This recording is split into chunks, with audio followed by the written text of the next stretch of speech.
Alright, so the book I'm doing is Columbine by David Cullen. On April 20th, 1999, what began as a normal school day at Columbine High School quickly turned into one of the most devastating tragedies in American history. Everyone wanted simple answers, but the truth behind Columbine was far more complicated. Columbine by David Cullen exposes the truth behind the Columbine High School tragedy and the conspiracies people believed for decades. The main people in the book are Eric Harris and Dylan Klebold, the two students behind the Columbine shooting. Eric was described as confident and angry, hiding his violent thoughts while looking like an average student. Dylan was quieter and often struggled with loneliness and depression. Both hid many of their problems from the people around them, which made them both have a lot in common. The book also talks about the survivors, parents, police officers, and investigators, and the students of Columbine. The book takes place at Columbine High School in Littleton, Colorado.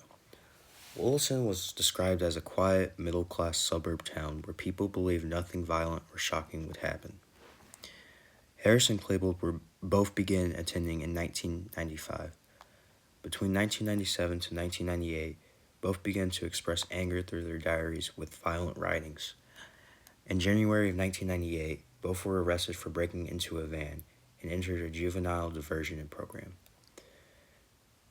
Through late 1998 to early 1999, the two secretly planned an attack while gathering weapons and creating homemade explosives. The book is written in a non-fiction style, but in an intense way. Dave Cullen often uses interviews, research, and police reports to explain the events. The book is not written in first person, second person, or third person, but written in a more investigative journalism way, with storytelling making readers interested while giving information. Harris and Klebold both died by suicide during the attack before law enforcement could stop them. After the tragedy, many students and teachers were devastated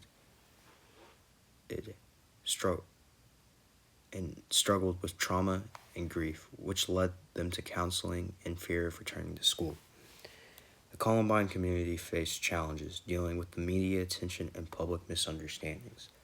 The total death were 15 people, 14 students including Harris and Klebold, and one teacher.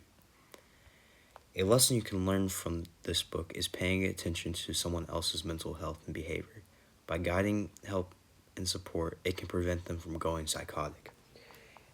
Eric Harris and Dylan Klebold were both misunderstood and isolated from their classmates while struggling with depression and loneliness that many unnoticed.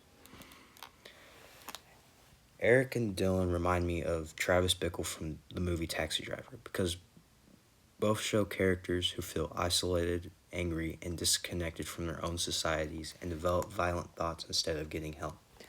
Although sometimes I feel alone, I do not relate to any of these characters through their angry or violent thoughts. The book can be hard to read at times because of its amount of detail, information, and emotional topics. One good writing technique the author uses is switching between past and present events to slowly reveal facts. The use of interviews and fact-checking evidence to make the story feel more realistic. I think the book is best for mature readers who enjoy intense true crime.